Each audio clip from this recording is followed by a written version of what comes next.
Hello everyone and welcome to the Jeffrey Epstein Show. I'm your host, Bobbycapucci, and this is episode 12 of the Maxwell Files. Ghislaine Maxwell is married. Just one of a number of bombshells that were revealed yesterday at the hearing, and now the question is, who is her husband? In my opinion, the man we're going to talk about in this article is the most likely contender. Now, we know Ghislaine Maxwell had a secret life. We know that she lived very privately, but there hasn't been very much rumbling about her being married. So that definitely took me by surprise for sure when we learned that. And when you start looking at the whole entire situation with her being married, it starts to make sense why she was palling around with Borgerson, right? And it definitely makes sense why Borgerson wouldn't want his name associated with her and why they would keep it in the shadows considering, what she's accused of now, obviously, but before with Jeffrey Epstein. So we know that Maxwell, while she was with Epstein was getting in trouble, was with another tech guy, something Waits, I forget his first name, but a guy from Silicon Valley, another tech guy. That was her boyfriend. And I guess they broke up because there was too much pressure on the relationship over the situation with Jeffrey Epstein. So she probably learned from her mistakes the last time around, and this time she slithered her way around to keeping it on the hush. So I thought that was a pretty big bombshell from the trial, from the hearing yesterday. And I think that it has to be Scott Borgerson, right? If any of you out there have any other ideas or opinions on who it might be, shoot me an email. That way I could take a look at it and see what you think. Because all the evidence that's available to us, which is not much, obviously, leads me to think that it has to be Scott Borgerson. Well, New York Post has an article today dealing with this, so let's jump into that article and see what the New York Post has to say. The headline: Is this Ghislaine Maxwell's mystery husband? Author of the article, Leah Yuschewicz. Ghislaine Maxwell refused to cough up the name of her mystery husband to feds, but signs suggest it could be a British tech CEO.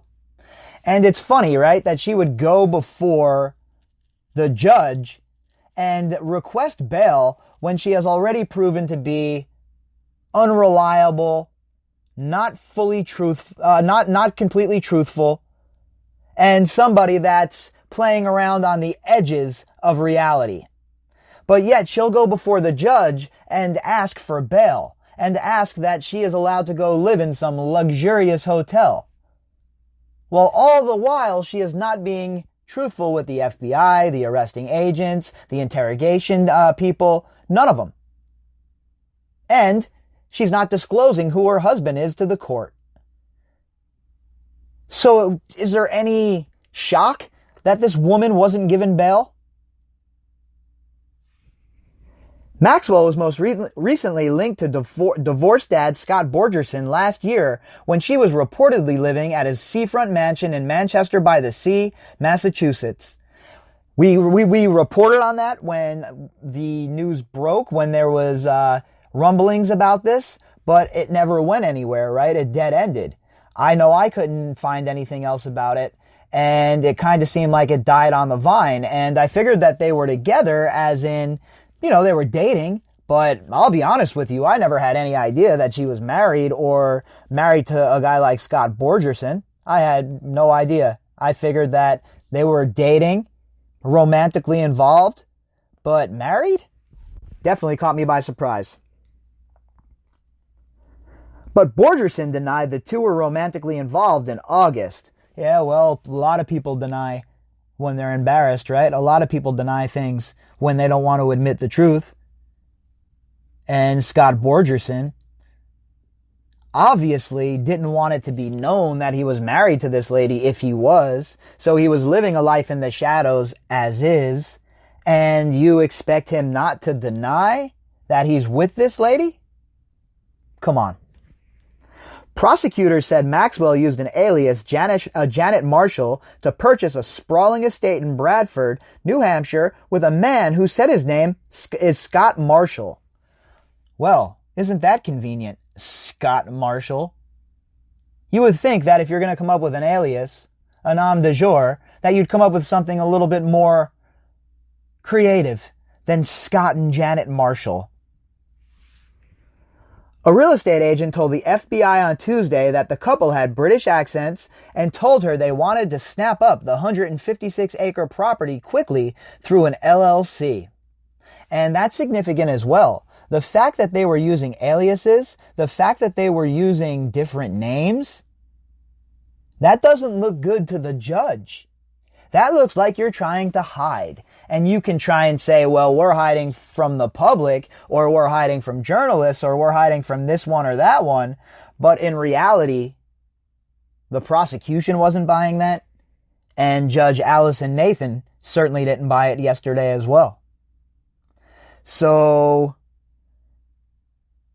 it's bad news, especially for this realtor to come forward and say to prosecution and bring it to light and to their attention that, whoa, these people I'm seeing in these pictures, those are the people that approached me with different names.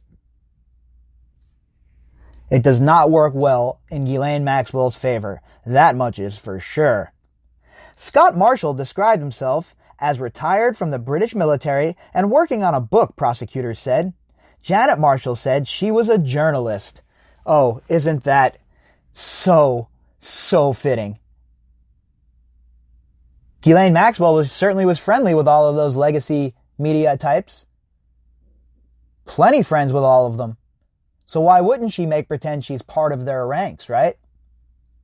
Does not shock me one bit. And I'm sure, up until the day of her arrest, they all would have invited her with open arms into their circles. That's how they've been treating Ghislaine Maxwell all of these years. Like the stink from Jeffrey Epstein's crimes don't rub directly off on her. Like she wasn't directly involved. Like Ghislaine Maxwell wasn't abusing children. To them it didn't matter. Just ask Ellen Powell. And not only just ask, folks, okay? Not just ask and hear their words. Look at their actions. Look at the events that Ghislaine Maxwell was invited to. Look at the people she was cavorting with. Look at the people she was pictured with. And then ask yourself, do you really think all of these people are that stupid? Are that out of touch? That they don't know who Ghislaine Maxwell is and what she is accused of and what the allegations against her are? Furthermore, if you're one of these people in so-called polite society, aren't you disgusted by the mere fact that she was with him when all of this was occurring? Aren't you just disgusted by the fact that Ghislaine Maxwell, if you don't believe any of the other allegations, at the very least, she stood by and let it occur? And none of these people in so-called polite society cared. Point blank, period. And any of them that try and act like they care now, well, they can kick rocks because it's absolute garbage to see. All of the Johnny-come-latelys who all of a sudden have big opinions about what's occurring and what has occurred. Where were all of you ivory towers sitting, Jeffrey Epstein enabling legacy media clowns when the abuse was going on? Oh, I'll tell you where you were. You were around, but you were ignoring the survivors' pleas. You were ignoring their requests for interviews. You were quashing interviews because you were scared it would ruin your access. So am I shocked that she would say she's a journalist? No, I am not shocked in the least. The real estate agent later learned Janet Marshall's true identity when she saw a photo of Maxwell in the media. During Maxwell's more than 2-hour detention hearing Tuesday, Assistant U.S. Attorney Allison Moe revealed Maxwell was married while discussing possible bail packages. In addition to failing to describe in any way the absence of proposed co-signers of a bond, the defendant also makes no mention whatsoever about the financial circumstances or assets of her spouse, whose identity she declined to provide to pretrial services, Mo said during the video proceeding, which was also held via teleconference. And I was so wrapped up in taking notes, that kind of slipped by me, honestly. I had to do a double take about the whole marriage thing and ask for confirmation if I heard what I heard, if that was correct.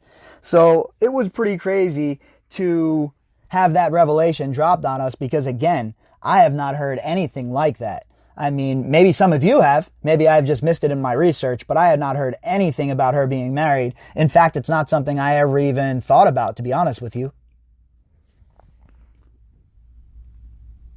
Maxwell, 58, was previously linked to Ted Waite. There you go. There's the first name of that gentleman. The founder of Gateway Computers until at least 2010, according to The Sun, which said she began dating Borgerson in 2013. The New York Times also reported on their romance. And that gentleman, Ted Waite, I almost called him Tom Waite earlier. That's pretty funny, actually. Ted Waite, the founder of Gateway Computers, he was just bombarded by his relationship with Maxwell, and there was a lot of negative press, a lot of negativity around it, and old boy couldn't hack it. He was like, you know what, this lady's not for me. I'm cutting bait. I am out of Dodge. But I guess Borgerson was there with open arms waiting for this serpent so he could just welcome her into his bed, leave his whole family for her. That's nice, huh? Real nice guy. Imagine divorcing your wife, leaving your kids, and splitting and cutting out for Ghislaine Maxwell. Come on, man. She also dated Jeffrey Epstein, for whom she's accused of recruiting and grooming young girls to be sexually abused, and also partaking in that abuse as well. Let's not forget what Jane Doe said, and let's not forget what Annie said as well, emphatically told the court yesterday. The bravery showed by Annie and the way she's conducted herself throughout this whole entire thing cannot be underscored. Borgerson, 44, is a member of the Council of Foreign Relations and the co-founder and CEO of Cargometrics Technologies, which specializes in analyzing data on global shipping, according to his LinkedIn. Does that shock anybody? The Council of Foreign Relations is involved with another person in Jeffrey Epstein and Ghislaine Maxwell's orbit? Oh, I am so shocked. What's next? One of the defense lawyers is going to be a graduate of Harvard? Oh. What? He is? Oh, okay. Nobody should be shocked by this occurrence. The Council of Foreign Relations is populated by snakes, thieves, warmongers, neoliberals, and absolute crazy neocons. I have zero use for a think tank like the CFR. And the fact that Borgerson is part of that think tank and a member of the CFR tells me volumes about the man. The online resume also indicates he spent 4 years in the U.S. Coast Guard as both a commanding officer and navigator, and worked as an assistant professor at the Coast Guard Academy. Borgerson earned a PhD from Fletcher's School of Law and Diplomacy at Tufts University and has advised the White House on maritime policy, the LinkedIn said. I'm guessing if he was advising the White House, it would have been Obama's White House that he was advising. Boy, that's interesting. Last July, he was spotted walking Maxwell's dog on Boston Common near the apartment he keeps during the week while running his company, the Daily Mail reported at the time. And again, I thought it was definitely fishy that he had her dog. Then I was like, well, if she's on the lam, she doesn't want to have her dog with her probably, so she left it with him. So when you look back and you have the benefit of hindsight, it's easy to put the pieces together, and it's quite obvious that Scott Borgerson is her husband, at least in my opinion. Borgerson, whose phone appeared to be off Wednesday, couldn't immediately be reached, and that just lends credence to this. If it wasn't her husband, if Ghislaine Maxwell was not married to Scott Borgerson, I would assume that he would be rushing to distance himself from her, to let everybody know, whoa, hold up, full stop, that is not my wife. You got the story wrong. You got me effed up, twisted with somebody else, and here's the papers to prove it, or whatever it may be. But instead, in typical fashion for one of these people involved with Jeffrey Epstein and Ghislaine Maxwell, the second the spotlight is on them, they think if they ignore it, the problem is going to go away. Because for so long, that was the strategy.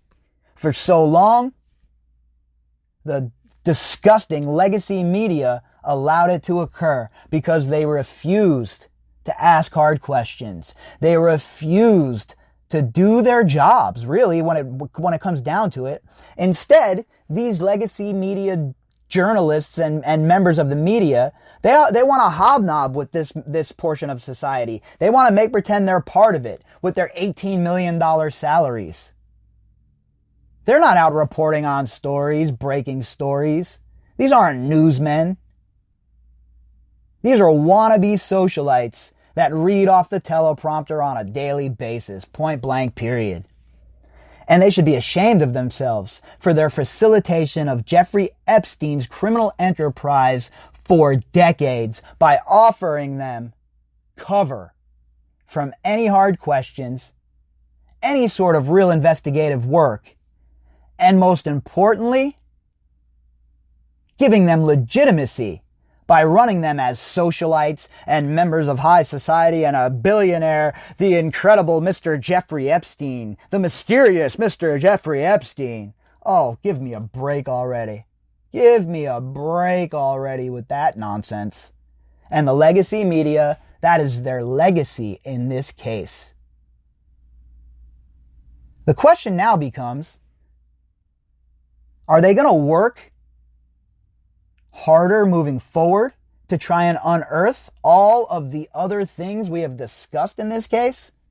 Or are they going to continue to just scratch the surface and let everybody else do the legwork? If you'd like to contact me, you could do that at bobbycapucci@protonmail.com. That's BOBBYCAPUCCI@protonmail.com. You can also find me on Twitter at BOBBY_CAPUCCI. All of the links that pertain to this episode are inside of the description box. You can also find the GoFundMe link if you would like to help out the podcast. All right, everybody, we'll be back later on with some more.